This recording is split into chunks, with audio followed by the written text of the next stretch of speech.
Wow, that's kind of a life question too, like how do you figure out what you are, what your vibe is? I think it's a little bit trial and error, but I also think, what you're passionate about really speaks to it. And I love what you said earlier, authentic, that they're so authentic. That's something that we use a lot in our meetings and what we talk about. And we call it authentic storytelling. That's true to the brand, that's true to their customers, that's true to us. Authenticity is a huge thing. And how you find that, I usually think it's through conversations. It's through what resonates with you, whether that's, again, your clientele, whether that's you.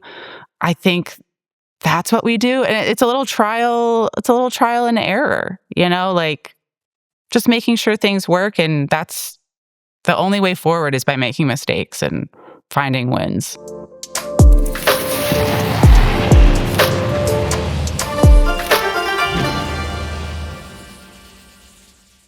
Welcome, everybody, back to the Full Battery Media Podcast. I am your host, Sean Trace, and I have an awesome guest with me today. Would you like to tell people who you are and a little bit about what you do?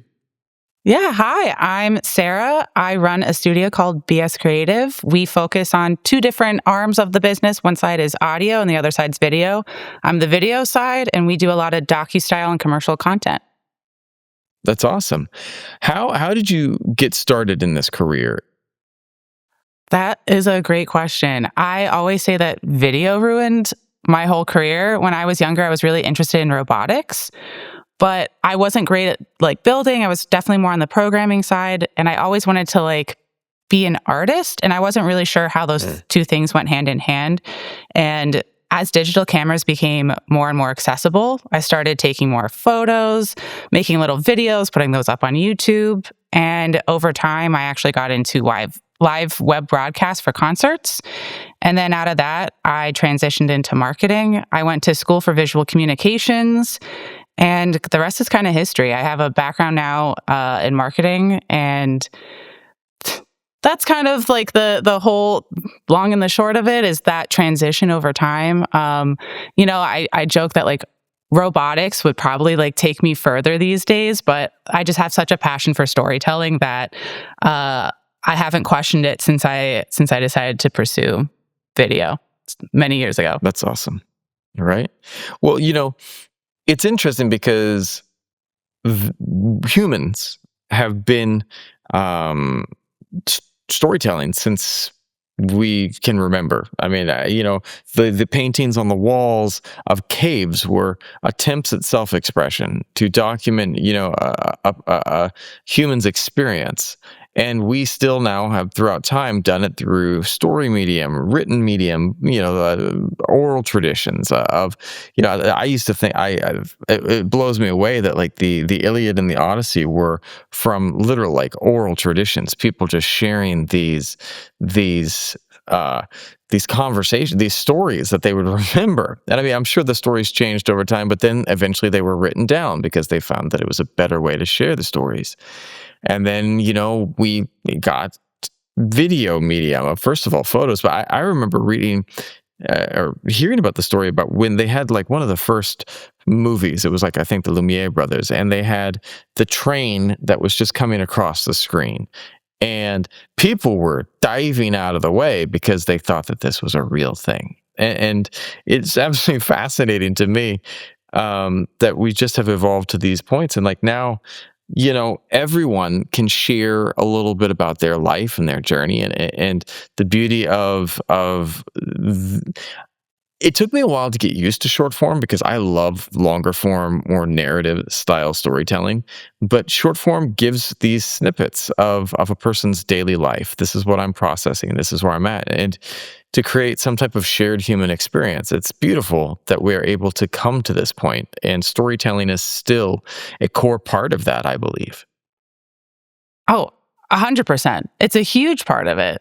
Storytelling is in everything. And I think storytelling is actually kind of a bit of a hot word right now, because when you have an event, that can be storytelling. The experience that you have is storytelling as you move through something. I mean, there can be storytelling in lots and lots of things. I mean, when you go to a coffee shop nowadays, sometimes they have like a fancier name to what the coffee is Mhm. or what your drink is. And that's part of storytelling, which, is not just like you're saying, it's not just stuck in video these days. It's not just in books or photos. It's everywhere, including short form. And I think, you know, if you had asked me like 5 years ago, I would have totally cringed at the idea of short form or vertical Right. content. But now I do Right. that more than anything else. Yeah. Like I remember this, for so long, I was like, turn the camera, turn the camera. That was like what I would yell at people, like, stop filming vertically. And now it's like, I tell them, hey, sorry. yep, yeah, no, same thing. It's so interesting how things have changed, and you know, sometimes we even will film. We almost always film with like the block on the monitor to make sure that it will work vertically. But sometimes we do Yeah. even shoot things in vertical, depending on what the campaign Yeah. is and what the outcomes are. But it's just incredible how that's kind of taken over. But if anything, I don't think it's made our world smaller. It's expanded it. Now we can film all of these different things and people can specialize in something else, which is really cool. I love that. Yeah. Right. I'm wondering if at some point in time, camera companies will make a square like a sensor that's actual square, so that you can just crop either way.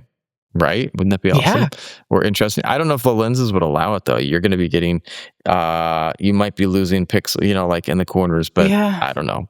I'm I'm not that guy that can create that, so it's interesting. I'm curious about gear though all the time. But like I wanted to ask you a question because you got such a wealth of experience. Like if someone who's watching this podcast wants to become a creator, producer, creative of some sort, what do they usually underestimate about the work? I think a lot of stuff is underestimated. I would say one, the responsibility. If you're going to be a Right, producer or if you're right. recording something, the responsibility of it. You're documenting something, whether it is narrative and scripted or if it's happening in real time, you're fully documenting that. And you have a responsibility to make sure that you are recording it well, you are being accurate, and that you don't lose it. A lot of people, when I went to college, it was a big saying that we had: if it doesn't exist in at least two places, it doesn't exist at all.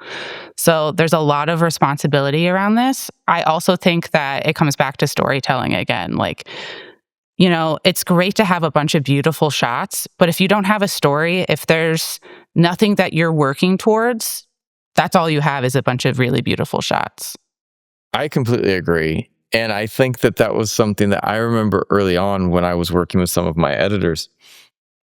One of the things is we had a video we did, and it was just all these beautiful things, and they were trying to connect it, and they're like, "It doesn't fit together." And I came in, and I said, "Well, what story are you telling?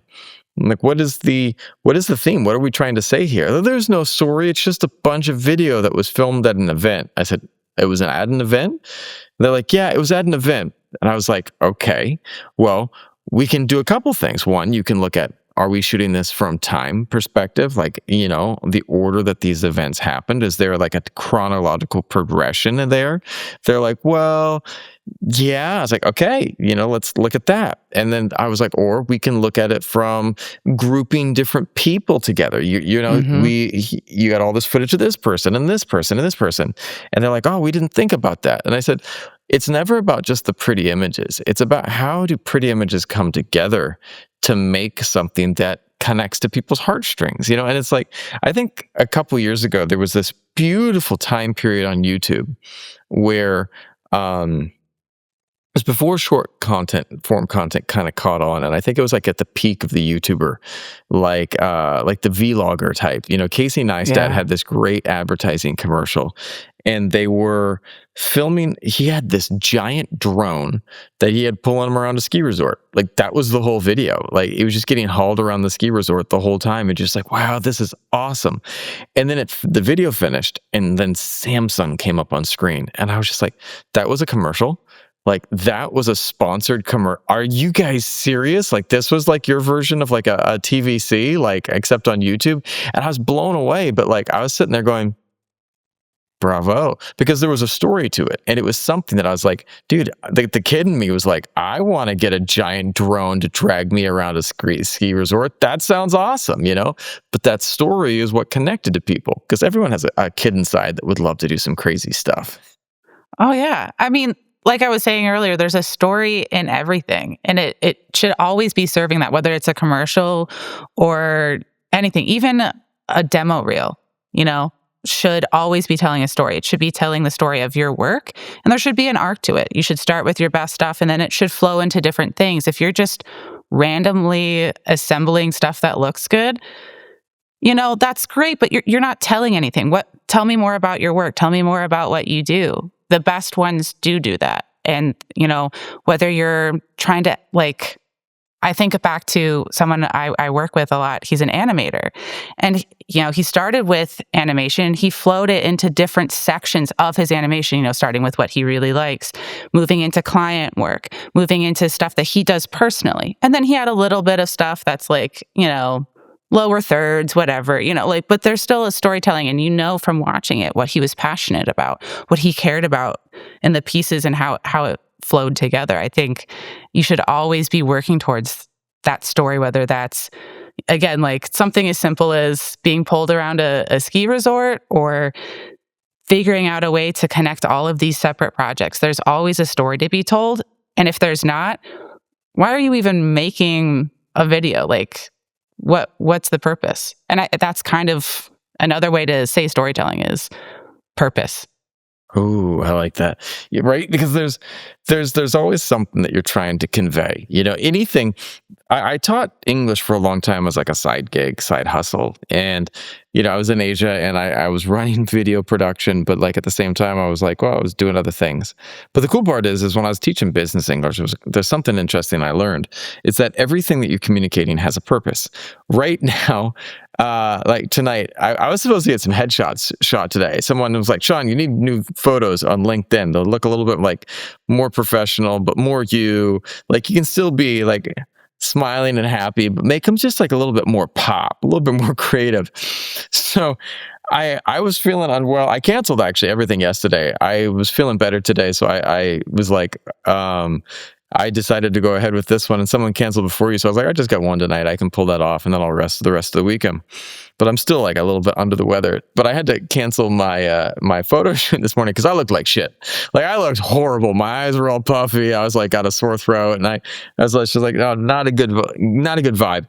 So I was sitting there thinking, well, I want to get a new photo up for my headshots, and like I had this one selfie that I took, and I was just playing around with Gemini just for shits and giggles. And so I threw it in Gemini, and I was like, can you help me with this? And it was like, Gemini, AI is weird, but like AI hallucinates so much with the stuff I put in there. It's fun and sometimes, but it came back and suddenly I was like, make this a little bit more artistic. And it put me into this black turtleneck. And I was just like, oh, now I'm having ideas. So I'm in this black turtleneck, and I was just like, all I could see was that iconic Dwayne Johnson with the gold chain and fanny pack. And so I was just like, it's gold chain and fanny pack time, you know? And like, and so I made it. And so I created this, and it's this horribly awesome. And I'm sitting there holding my Sony camera, like with this gold chain and fanny pack on. And I'm going to post it on LinkedIn when we're done with this, just because, my goal is to show creativity, is to show like I don't take it too seriously, you know? And like if you want to work with me, I'm that guy that can help you find that creative edge and have fun doing it, because that goes a long way. But like the story in that little image is there. And it's like, and I'm creating the story, so it's like, and I think that people just have to remember that there's a purpose to it, there's a story to it, but everything you're doing is trying to convey a message. And like even the simple act of posting a silly photo, like what is the message I'm posting? Well, I know I need new headshots. I'm listening to people, but I'm going to do it my way, because at the end of the day, that makes me happy, you know? And it attracts the people that I want to be attracting. People that don't get that are not the people I want to be connecting to, and that's okay.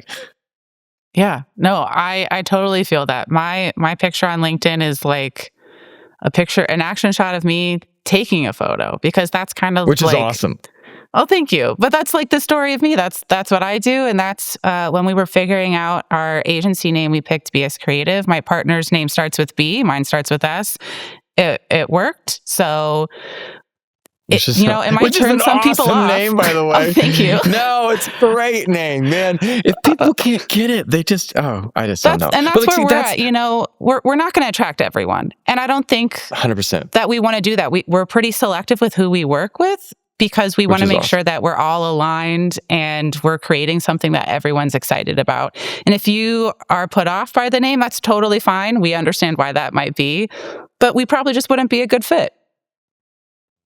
So, yeah. I completely agree. And I think that I think that one of the things that I'm poking at, and it's going to come into one of the questions I'm going to ask you, is like, for content, people creating content, I think one of the most core and important things that you have to realize, whether you're doing it for yourself or for brands, it's to know yourself, know your style, know your vibe. Because if you can lean into that, if you're doing client work, know your style, know your vibe, and then they can see that and come find you. There's one guy I follow on LinkedIn, and he's like up in Alaska with his wife, and he just posts great content all the time about them. They're like, this is us on a glacier. I'm like, damn, man, dude is like flexing with him on a glacier right now. But he's really cool, not pretentious. They're like, this is just our life. Like, other people can't really understand it, but they've had all these people call them and ask them to pitch on campaigns just because they see what these people are. They're like, you have the vibe that we're looking for. And you can only get there if you're authentic and you know who you are and know what you want to be doing. And for content, you got to know what your angle is, But like, how do you think creators or content people can figure out what is their thing? Wow, that's kind of a life question too, like how do you figure out what you are, what your vibe is? I think it's a little bit trial and error, but I also think, what you're passionate about really speaks to it. And I love what you said earlier, authentic, that they're so authentic. That's something that we use a lot in our meetings and what we talk about. And we call it authentic storytelling. That's true to the brand. That's true to their customers. That's true to us. Authenticity is a huge thing. And how you find that, I usually think it's through conversations. It's through what resonates with you, whether that's, again, your clientele, whether that's you. I think that's what we do. And it's a little trial and error, like just making sure things work. And that's the only way forward, is by making mistakes and finding wins. I love that. I like the finding wins thing. And that's it. If you can piece together enough wins, and like that's like building a podcast, building anything, like if you can piece together enough wins, and certainly you're going to have losses in there as well, but if you can piece together enough wins, you start creating something of momentum, and it's like, I wanted to, I have 4 podcasts, which is because I'm a bit nuts, and that's okay. But it's 4 topics that I really love, and I just wanted to have conversations with people about it. And in the process, I'm meeting wonderful people, networking, and I get to kind of put my own energy out there, my own vibe, and like people get to know me and who I am and all that fun stuff. But one of the things that I find is that I try to create value in each of the conversations. I try to create value for people. B, that authenticity that matters. And C, just trying to keep up the consistency. And I think if you can kind of play with those things, it's not always perfect, but you can start moving and creating enough wins there to help move you from just playing with it to being in it, And I'm not there yet. I would love to be, Mel Robbins big, Diary of a CEO big. Not there yet, but they got there by continuing to put one foot in front of the other and stringing together, wins as well. But like, let me ask you this: what changes when you move from making one video to producing videos more regularly? I think it's easy to make one video. You can force one video to happen. When you start making consistent content or trying to scale it like at an agency, you've got to figure out a workflow. It's no longer just I'm creating to create. You've got to have some sort of process. You've got to, take what we were saying, wins, and work that into your process, figure out what is working, what isn't working. When I, again, started at an agency, I started as a lead videographer and editor. And, I went from college and doing stuff on my own where I was already, I felt like at a pretty high rate of I'm outputting, a video every week. Wow, I'm doing so much work. But then when I went into agency life, and it is at scale, some weeks you're putting out a video every single day. Some days, you're working on larger content while also pulling in, smaller videos. Like maybe I'm working on a 20-minute like how-to video, but I'm also putting out 15-second commercials from something else entirely. You've got to find out where that process is, what's working in your workflow, how to make everything work together. I think that's where a lot of it comes from when you're moving from one over to 5 to 10 to we would do 300 a year. It really changes it. And even now when I'm work at our company, we're again a lot pickier with our clients. I'm certainly not putting out 300 a year. We're putting out closer to 100 a year. It's still using processes, figuring out what's working, pulling in and working with a team that works correctly with your workflow. That's really the big thing. And it comes in with things like, what's the best way to edit this? What's the best way to intake footage? How should we output? And knowing what steps come next. How are these videos being reviewed? What is our timelines? All of those pieces are part of the workflow and need to be considered, because if you're just doing one video, it doesn't really matter what the workflow is. It doesn't really matter, who's reviewing it or what the timeline is. But those things start to matter the more you scale. I love that. And I love that there's so much great stuff in there. I think one of the things too is like I think that people need to remember bite-sized chunks. Like it's really easy to go, um, I want to create a video a week. Start off with making a video. Start off with making a video. And then once you get that video done, say, okay, and then once you get it, like, I'm gonna make my next one. And then you make another one. And you start getting that flow and you start getting, okay, this is getting easier, it's getting better. And then you can start scaling, start scaling more. But it's like you can't make a video a day until you're making a video a week. And you can't make a video a week until you just made a video. And I think that setting those realistic goals about what they're doing, because if you're not careful and you start trying to push the envelope too fast, you are going to crush your creativity. You're going to crush anything that's fun about this. And I make children's content with my daughter, and we do cool stuff. But, there's a certain point where if we do too much too often, she's like, yeah, I'm not into it. But if we keep it at a lighter pace, and then I have my teams repurpose things and do fun stuff like that, then she's all about it, and she's like, oh, hey, tonight, like this week, we're going to talk to this guy who's an expert on like wild animals, and he's going to bring on so I found that I was like, no one's doing kids podcasts with cool scientists. So we're doing a podcast where we get to talk to all these scientists and we animate stuff and they have animals on screen. And I was like, no one's doing this concept. Like, let us be the ones to do it. And then after that video is done, then we'll do a follow-up video where we go and we talk about stuff, me and her, and teach kids facts and stuff. But if we do too many of them, it gets, a bit much. But, twice a month, we'll get some expert on the phone or on a call like this, and she sits there and she's captivated listening to this person tell all these cool stories. And so, but let me ask you this: like, how do you think people can continue to build and make stuff without losing that creative vibe, that creative edge? Yeah, I think it's kind of what I was saying before of making these processes, making these workflows. When you have, even parameters around what you're doing, it's a lot easier to create.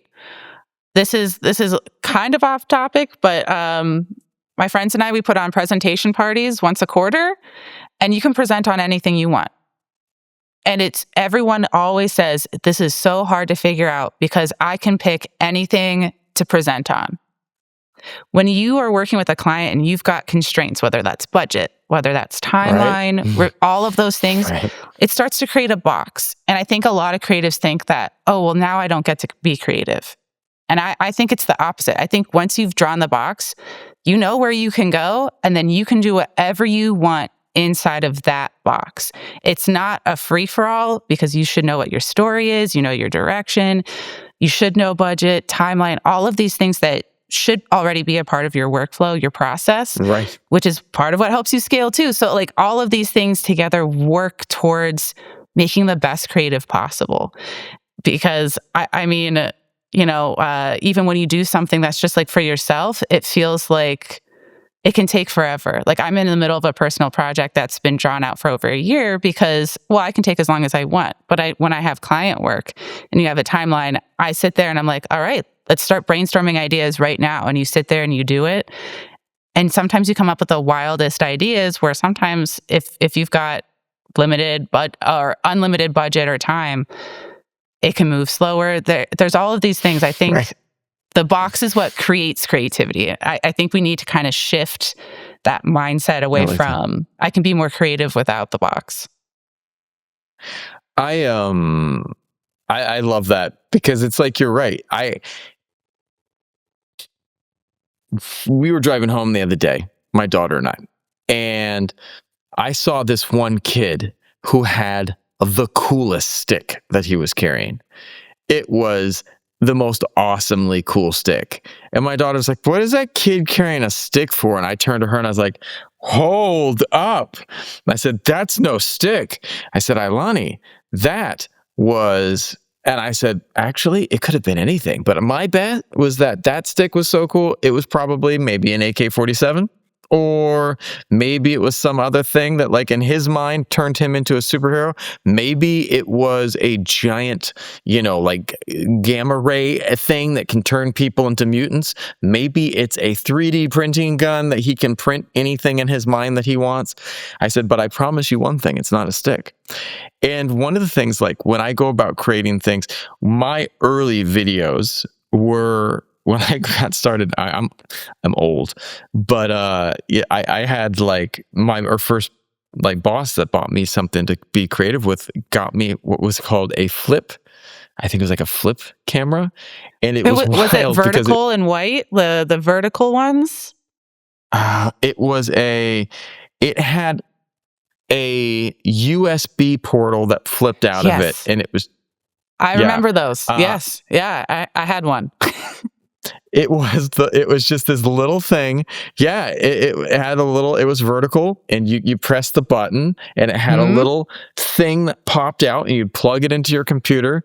Oh, yeah. Yep, it was vertical, like just like this. And that was my first creator camera that I was making things on. But here's the crazy thing. It was like an OG YouTube camera, Mhm. but I was making a ton of content, and I would be filming all these people, and then I'd go cut it on iMovie, and those videos were getting huge views, and like I had no professional audio, no great lighting. It was all natural lighting, but I worked at this one hair salon, and we were having guests come in, and they knew everyone's name in the place. They were like, "Oh, that one, that's Tim over there, and that one, that's Nelly." And I see them doing hair all the time. And one lady flew in from like this faraway place just to come get her hair done. Now, here's one of the problems. Then my bosses saw like, this is awesome. So they were like, we need to do more video, and it needs to be more expensive. So they went and dropped $100,000 on 4 videos, and the videos flopped. Oh my gosh, right? Yeah, they were like, all they coughed up for me was the price for a flip cam. And I was like, you guys could have sent me to film school. And I would have been, I would have worked for you guys for as long as you wanted, But they spent all this money. And what was the crazy part is that a higher budget didn't lead to more creativity. It didn't lead to better outcomes. It was a basic, strong storytelling Like, the storytelling that I was creating created this awareness around the people, and it was this simple thing, but yet it created authenticity and community, and, and it went a long way. And I'm not saying it was perfect, but it was powerful, and it was done under constraint. I had no budget, and I was like, let's still make something cool. And I love that you're talking about that box does spark creativity. Yeah. And I mean, even with what you're saying, that for me is a big topic I think we all need to kind of focus on right now too. It's, you know, because everyone can easily vertically record right now, like a quick video on their phone, Yeah. or you can drop a lot of money on a video. And obviously, I'm in that later category. I do some phone videos, but I work with clients on bigger budget things. But it's about strategy and where it's going and what the Yeah. purpose is. If the purpose is, I just want to bring people into the hair salon, I want people to come and get to Yep. know their stylist. You don't want 4 blockbuster style videos. Like, that's not going to work. That's great if you're trying to get people to emotionally connect on something that's going to live on your website for years to come, and it's like 100%. it's the strategy behind it. And I think that's where a lot of people get lost, or they do or don't choose the right things. Like, oh, well, these are working well for us, so we'll just plop one of these on the website, or we don't need to invest in that because this other thing's working. They're doing different things, and that's huge and not talked about quite enough right now, because video in many ways is kind of dividing between these creator style videos, which are wonderful, but then also these more evergreen, bigger, Right. cinematic style videos. They're different things. They're very different things. And I Totally. think that we have to talk about that, because I agree. Like, we aren't talking about that, because when I shoot, like, for my wife is a famous singer in Vietnam, and I shoot all of her Wow. music videos. And I mean, and so with those, I'm busting out high-end, cameras, and we are running like an 8 camera setup. I'm running a gimbal with a small FX30, but then I've got other people running nice fancy stuff. Mhm. And because I'm not gonna be like, all right, let's get this video done, like Yeah. run around with, and I mean, there's a place for that. Like, she last night wanted to show people some of her live singing, so she busted out her phone and she's like, this is not edited. This is natural. This is who Mhm. I am. But they're different things. They're different things. And I think that you do have to understand that. And I think that it's for creators, it's interesting to know where you're fitting and what you're doing, because if you're going to go and make some animal videos, all you need is something simple. But if you want to get it onto TV and you're like, I want to pitch this to Netflix, well, you're going to have to think about the tone and the style and the higher level production. It's like Mhm. Mr. Beast started off as like a simple YouTuber, right? And he Yeah. was making these home videos. Now Beast Games, dude, I guarantee you they are shooting on top quality gear. All of his stuff, Yeah. it's really nice stuff now. They do repurpose, but man, I promise you, they are hiring massively talented people to do amazing stuff. So, I think you got to figure out these different types. It's different levels, different avenues, and different motivation, if that makes sense. Oh, absolutely. And I think that's a huge thing right now that, I think is kind of tearing apart the industry a little bit, but I think it should, if anything, be boosting the industry and just knowing what needs to go where and when. That's exactly Right. it. And I think that the Mhm. one thing is everyone's, comes back to an earlier things that we said.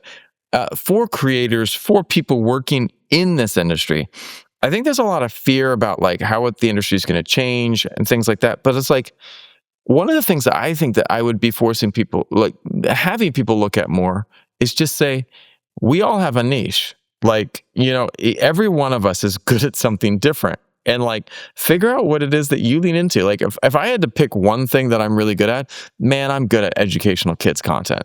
I am great at figuring out, because I was a teacher for a long time. So knowing how to stage a fun kids video is great. But I'm also really good at music videos, because I've done a bunch of them for my wife, and she's challenged me to do things better, But what am I not good at? Dude, just keep me away from fashion. I cannot do fashion for anything. I mean, if you want me to do an art video, oh man, I'm not good. But you want me to do like a great behind the scenes or a vlog or something like that, oh, I'll crush it. It's we're all good at different things, and like you got to figure out what it is that you Mhm. love doing as well, you know? And I mean, Oh, and yeah. like if you're a creator, what is it that you love making? What do you want to be talking about? Because don't be like, I need to be a Mr. Beast. You know what? Mr. Yeah. Beast is great at being Mr. Beast because he's Mr. Beast, you know? Don't try to copy that. Just be you. Oh, totally. I mean, when I was in college, I had to make a lot of different kinds of videos. They want you to build your portfolio. And again, that's that trial and error. I knew, man, Yeah. I really don't like making how-to videos. Like I can and I will, but that's not for me. There's not a lot of story in that. The story's kind of already there. It's how to do Right. this. So Yeah. for me, that just wasn't the best thing. But like, I do a lot of, again, like docu-style content, commercial style content, Oh, something that's working with brands and doing those things. That's that's that's awesome. something I discovered, and it's been ever evolving over the years. But that was a big thing. But it's finding what you're good at and what you like, and that's that trial and error. And I think you should, especially if you're early in creating, create a lot of different stuff because you might. I would Yeah. have never guessed I liked docu-style content. That is something that came along over time. I thought maybe I would want to go more of the narrative route. And I think a lot of people think that they want to go scripted, narrative, movies. But that's just and I'll do that every once in a while, but that's not where my passion is. So I think the more you experiment, the closer you'll get to finding what you're about, what your story is. I love that. I love that because it is you need that time to figure things out. And I mean, and that's one of the challenges because when people don't figure that out and they lean in, they start creating stuff that is not in line with what they love. Burnout is a real thing. And and you see I was talking to someone the other day that was quitting their YouTube channel. I mean, huge following, huge thing. And I asked why and they said I'm making this. I did it because it was something I was like aligned with, but it's not something I love. And so Mhm. I just want to be putting any more time into something that I really don't love. And I was just like, it's a good valid point. Oh, totally. That when I worked at a marketing agency, we did stuff for higher ed clients, and I loved that for a long time because I think that higher education is wonderful. But when you start putting out the same thing over and over again, I'm like, this is less wonderful now, and I'd love to tell other stories. I used that to find out I want to Yeah, tell stories, and that's what we do now, and that's so important to me. But being able to get behind what you care about and what you're putting out is huge in making something that's great and isn't just good looking, but like really pushing that story forward. And um, towards the end of my time there, I started to see that what I was making wasn't the as high quality as it used to be because I didn't care as much. Is it, mm, and it comes back to that idea of purpose even. Like I know what the purpose is, but I'm ready to move on to the next thing. I It's love my that. story I love evolving. there you go. Yeah. Having your story evolve is a big deal. But has how do you uh think beyond like with a video you're making one thing in a larger story, as well. Like one Mhm. thing that you're putting out is a larger story for a brand. How do you help connect the content you create for someone to their larger story that they're trying to put out for a brand or for, whatever it is that you're creating? That's a great question. I think it depends on the purpose of the content that I'm making. And it starts, I think, especially as a producer, it really starts in pre-production. I'm asking a lot of Mm, questions. Asking that, like, hey, how do you see this working in with the rest of your content? Is this in a campaign? What does the rest of your campaign look like? Is it in the middle of a campaign? Like, has it been an ongoing campaign for a couple of years? Is this at the tail end? Is it evolving? Is it kicking something off? Are we rebranding or like getting a new tagline? Like, where is this sitting with your brand right now? I'm working with a collector for a like a documentary style project. And I know the purpose behind that. I know that it's sitting in the brand to kind of kick off their trying to make their collection bigger than it is. The collection's been around, it's available for people to come look at, but where this particular project is going to sit as almost, it's not an advertisement, but it's an awareness piece to get people to be more aware of it and to kind of continue to kick the can down the line of like, come see this. But it's not a commercial because it's not like an attraction per se.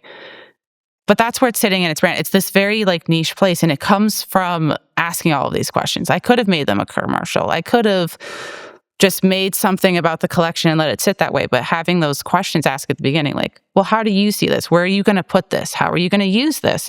What do you want people to take away from this? Those are all really important questions that need to be asked up front as part of pre-production to make sure that what we're going to move into production is going to be in line with how they're going to use it once it leaves post-production.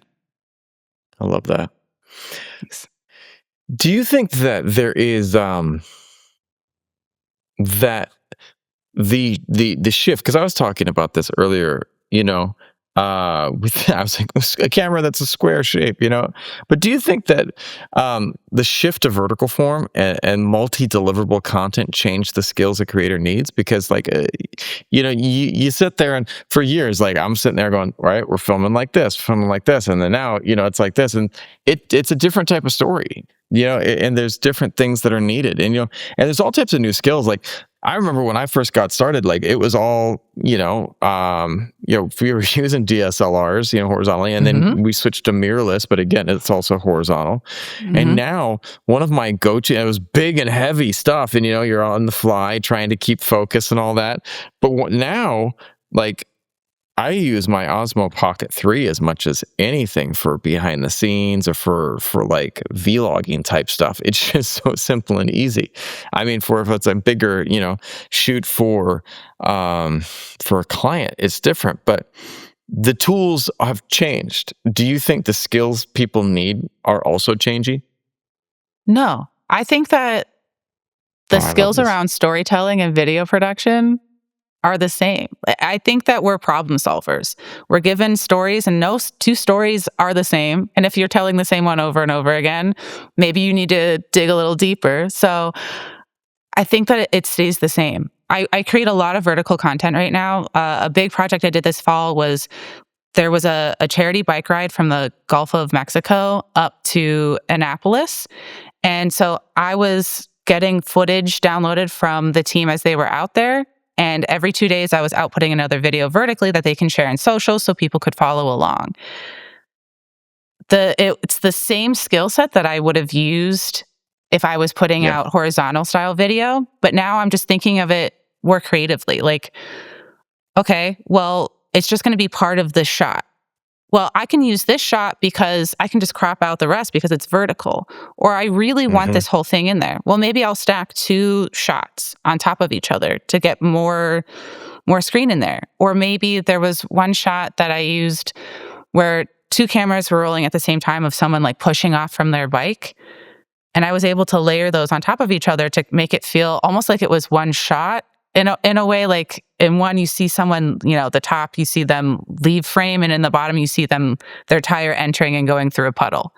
Like it's still storytelling. It's just in a different aspect ratio. That's all it is. I love that. It's like interesting because I think that it is. There was an interesting time where I read about this, and it's just so fascinating to me.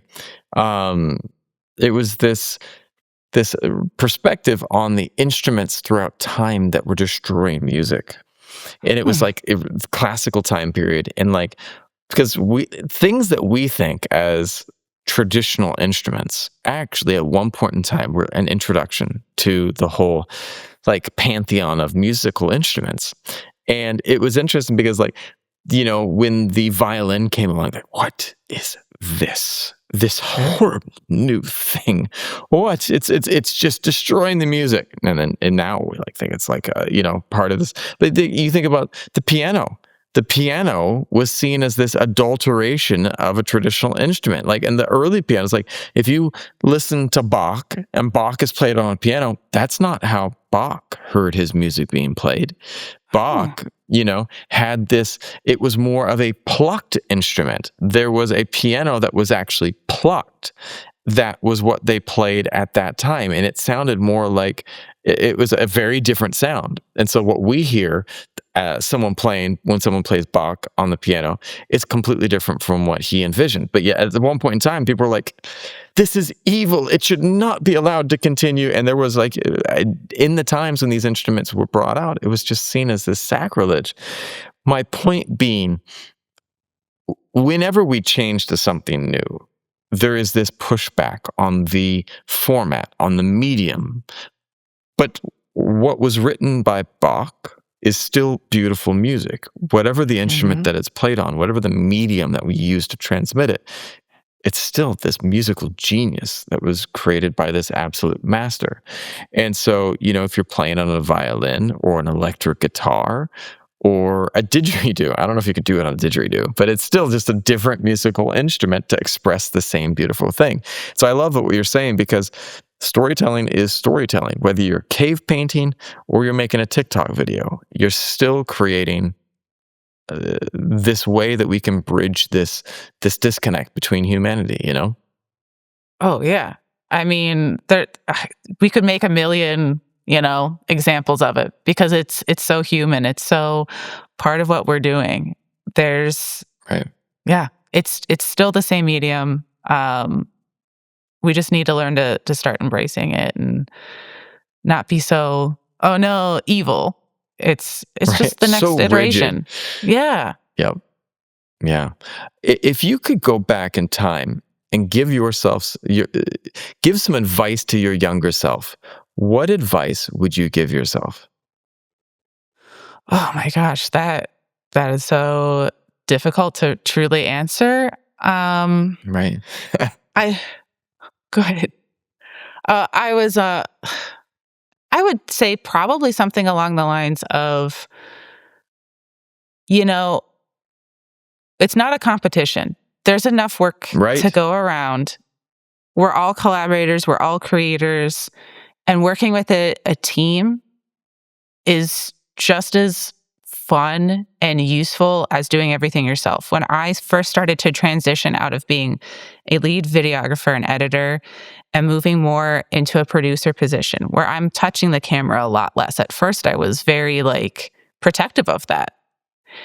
Right. But now if I could go back, I'm like, no, look at you're going to learn so much and gain so many skills, and you're going to interact with the story in a different way and help create that in a totally new way. And you're going to bring those skills that you already have into the next thing. Don't just continue to Yep. lean on what you've always known. That would be my big thing, is that, don't look at it as competition, look at it as collaboration. That would be my big thing. I wish I would have transitioned into producing and directing sooner instead of just continually grasping at, no, I want to be the one behind the camera. I want to be, filming B-roll. Like, let that go. Let that, someone else take that on and see the bigger picture. Part of this podcast is I have a production company, but I want to interview other creatives because I want to inspire a whole new generation of people coming up to go out and do amazing things. And you know Mhm. what? I don't have all the answers. And by talking to other amazingly creative people, I feel like, people are like, are you intimidated by talking to another creative? I was like, why? There's so many people out there. There's so much stuff, and I do me and they do them. And it's like, but yet at the same time, if we can share and help share our experiences, like, man, it's going to make the whole field better.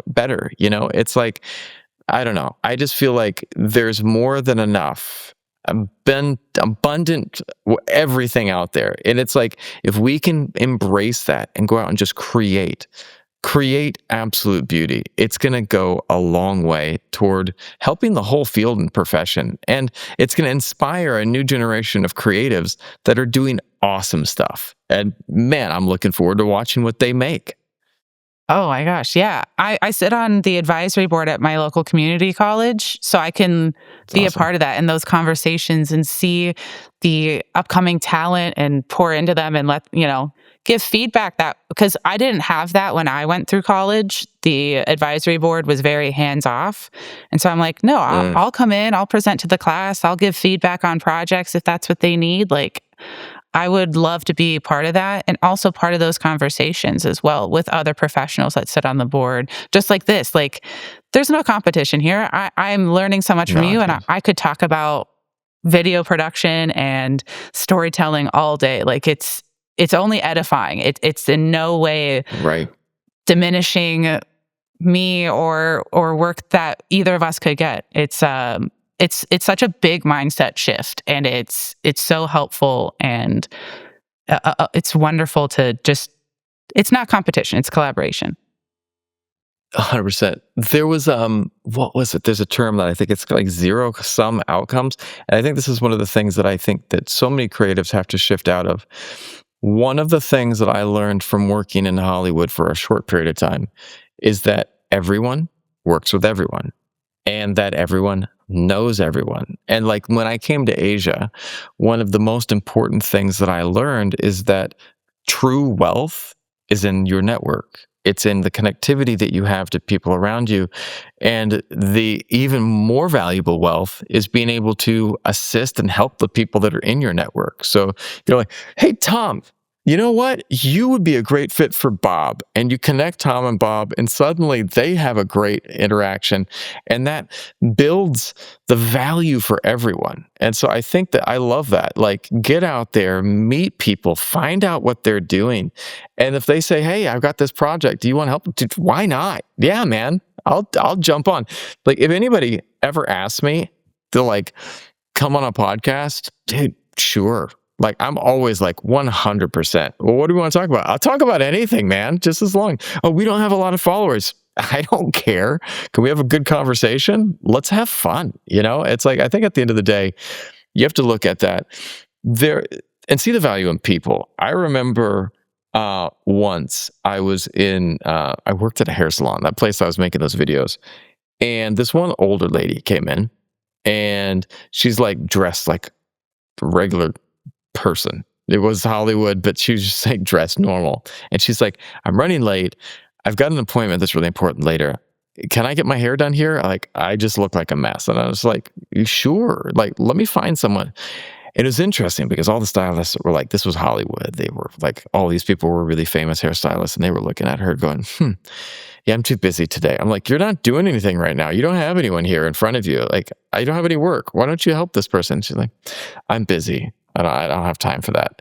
And I went through, and all these people were like, they're too busy. They're too busy. And they were looking at her, and they're like, I'm too busy. And finally, I came to this one guy named Craig. Craig was phenomenal.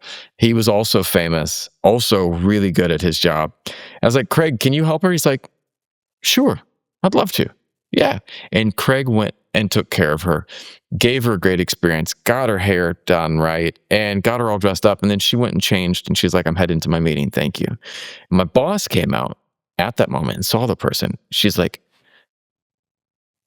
did you guys take care of her? I was like, yeah, great. And she's like, did she have a good experience? I said, phenomenal. She was great. Craig took care of her. And she's like, she's the head of one of the biggest studios in Los Angeles. And you just don't know who is someone that is a great person to be connected to. And I'm not saying go and be nice to people because they're going to serve you, but like at the same time, those connectivities, that connection is so powerful. And if you can be authentic and be really, we just wanted to help out a person who needed some help in that moment. She needed help. She flew in from New York. She looked a mess, and she wanted to clean herself up before she had a big meeting, just like anyone did. And so I think that my point is just be human, be cool. Yeah. Oh my gosh, 100%. Let's get egos out of the way and create. Like, that's such a big thing for me. 1,000%. I love it. If people want to find out more about you and the awesome work that you're doing, where can they go see more? Yeah, so I am pretty active on LinkedIn, funnily enough. You can just follow me at Sara Sampey, but we also have a website as well as a company LinkedIn, it's bscreative.net. We're about to launch our portfolio in the next month or so, but the website is up already. And you can also find me, I think, on Instagram too. That would be another good spot to find us. Yeah, Sara Sampey or BS Creative.